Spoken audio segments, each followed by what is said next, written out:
प्रकाशगिरी, महंत प्रकाशगिरी। अच्छा, कहाँ से आए आप? हम लोगों को दर्द नहीं हुआ होगा क्या? हम लोगों को जलन नहीं हुआ होगा क्या? आज वो आधा खंडित मंदिर को रखा हुए हम लोग को जलाने के लिए। ভারতবর্ষের পৌরাণিক সময়ের ইতিহাস থেকে আজ পর্যন্ত হিন্দু ধর্মাবলম্বী বিভিন্ন ধরনের সাধু সন্তদের দর্শন পাওয়া যায়। তবে এদের মধ্যে নাগা সাধুদের দর্শন পাওয়াটা যথেষ্ট দুর্লভ। আর মানুষের মধ্যে স্বাভাবিকভাবে এই নাগা সাধুদের নিয়ে যথেষ্ট কৌতূহল রয়েছে।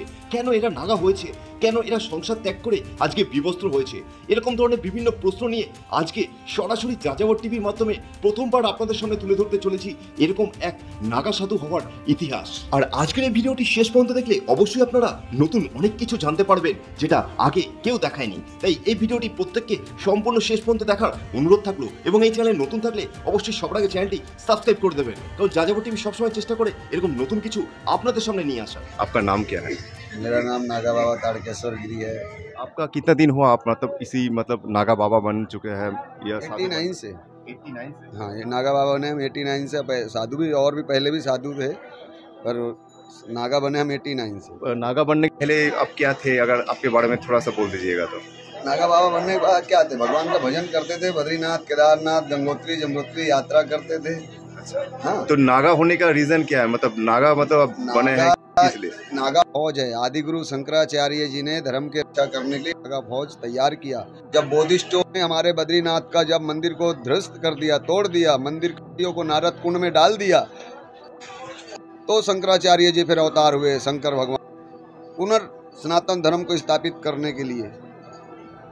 तो उसी में से नारायण भगवान कपिल मुनि जी भी हैं, साक्षात 24 अवतार में सिद्धों में सिद्ध कपिल मुनि जी हैं। भगवान नारायण, हम नारायण के भजन करते हैं, नारायण हमारे इष्ट देवता है। और अवतार तो अनेक पर 24 अवतार लिए भगवान ने, अनेक प्रकार के अवतार, लेकिन हम लोग मेन जो है नारायण को पकड़ के रखे हुए हैं। नारायण के भक्त हैं हम, है शिव जी के, है सन्यासी, लेकिन करते हम नारायण का। खाते पीते उठते बैठते सोते ओम नमो नारायण। ये कपिल मुनि जी का आश्रम, भगवान ने कपिल मुनि जी यहाँ तपस्या की है। राजा सागर का 60,000 पुत्र हुए, ठीक है ना। तो जब राजा सागर 100 यज्ञ होने के बाद एक घोड़ा छोड़ा गया, यश में एक घोड़ा कहते हैं उसको, अंदर है, मंदिर में जाएंगे तो आपको दर्शन मिलेगा उसका।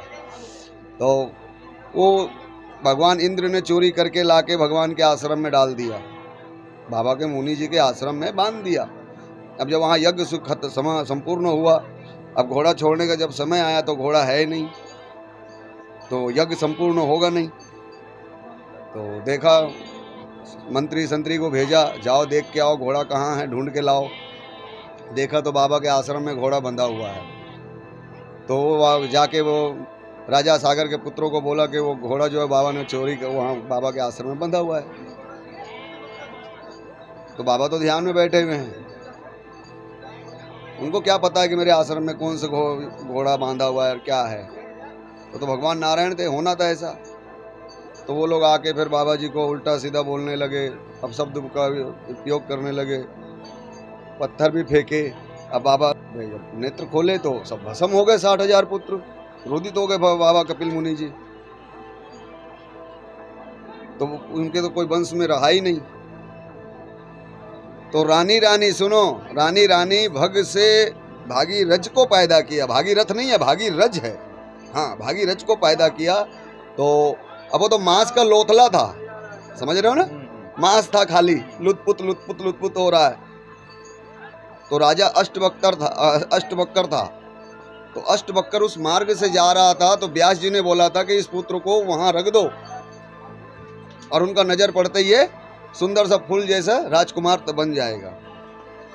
तो अष्टवक्र जो थे, आठ जगह से उनका शरीर हिलता था, ऐसा जब चलते थे तो 8 जगह शरीर हिलता था। अब वो मांस का लोतला रास्ते में रानी लोगों ने रख के और वो दूर चले गए। फिर वो देखा हिल रहा है, तो राजा अष्टवक्र आ रहे थे उस मार्ग से, तो रुक गए। तो मेरा खिजी उड़ा रहा है, मजाक उड़ा रहा है, मेरा हंसी उड़ा रहा है क्या? अगर तू सचमुच ऐसा ही है तो सुंदर सा राजकुमार बन जाओगे, और अगर तुम मुझे देखकर हंस रहे हो या मजाक मेरा खिजी उड़ा रहे हो तो आप घोर नरक के भागीदार होंगे। तो मांस था, सुंदर राजकुमार बना। उधर से रानी लोग आए, लेके गए, बड़ा किए। फिर भागीरथ ने तपस्या किया, उनको बताया गया कि तुम्हारे पितरों के साथ ऐसा हुआ है। अब उद्धार करने के लिए गंगा को लाना पड़ेगा। तो भागीरथ कैलाश में गए, गंगोत्री गौमुख वहाँ तपस्या किए। भगवान के चरणों से निकला हुआ है गंगा। भगवान नारायण आप इधर कपिल मुनि आश्रम में मतलब है या मतलब ये मेला के आए मेले में हैं। आए हैं? फिर ऐसे आप कहाँ रहते हैं? उत्तराखंड में रहते हैं, अभी राजस्थान में है, राजस्थान में कहाँ पे रहते हैं? मारवाड़ पाली। हाँ जी, आश्रम है। हाँ आश्रम में रहते हैं, इस आश्रम मेला में। के टाइम इधर आते हैं। हाँ, भगवान का आरती पूजा, हाँ 1-1 घंटे आरती करते हैं भगवान शिव जी का जी। आए गए संतों की सेवा होता है। आप जो ये नागा ये जो व्रत है, व्रत लिए है मतलब ये किसी लिए? ये हमारे आदि गुरु शंकराचार्य जी का जो फौज चलता हुआ है, अच्छा। उसी प्रथा को हम लोग निभा रहे हैं। अच्छा जी। मतलब मुझे मतलब ऐसे नॉर्मल आम आदमी होके एक मतलब सवाल करना है आपसे, ऐसे अगर कोई चाहेगा हमको नागा बनना है या तो साधु कपड़ा पहन उतारो। साधु बनना है, साधु बनना है तो कोई बात तो नहीं, उसके- पैक कर देते हैं इस- सामान आपका। तो इसके लिए मतलब क्या करना पड़ता है अगर कोई चाहता है मतलब मुझे अच्छी लगे? की बात है त्याग। यहाँ हम लोगों को त्याग ज्ञान मिला हुआ है शंकराचार्य जी का। जो भी हम आरती स्तोत्रम बोलते हैं सब शंकराचार्य जी का ही बोलते हैं। आपका संसारिक का जो पुस्तकें हैं उनमें से नहीं देते हैं जी। रुद्राष्टकम, नमामि समीसान निर्माण रूपम, लिंगाष्टकम।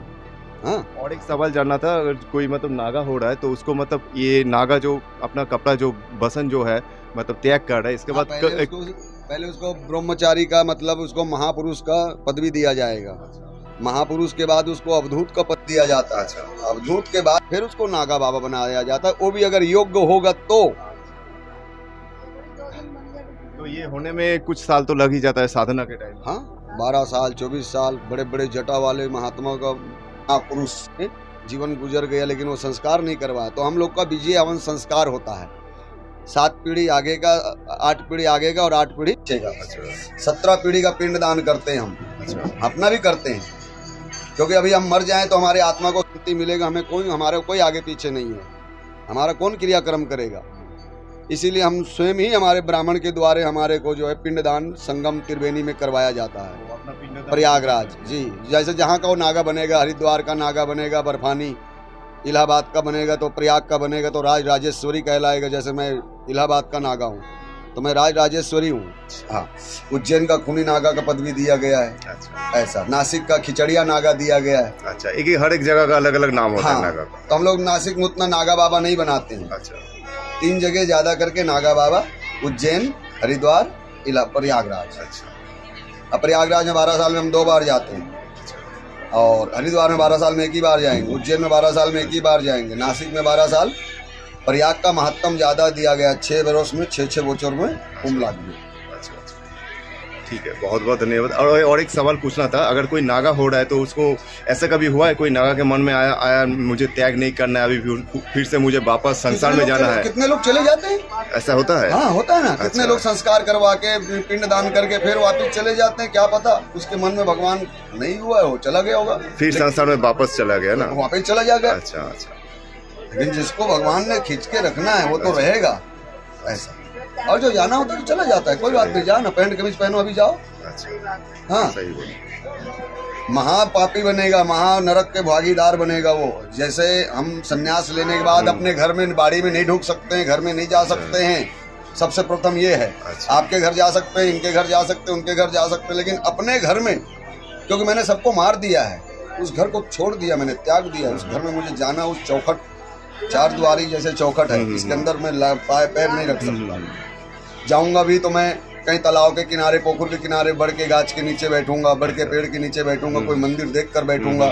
वहां मुझे मिलने आ जाएंगे, अगर उनको मालूम है कि हमारा भाई बाबा साधु बन गया है, नागा बन गया है, और वो आना चाहते हैं तो आके दर्शन कर सकते। लेकिन हम नहीं जा सकते, घर वापस नहीं जा सकते। नहीं, मेन ये है। और आज संसार है, अभी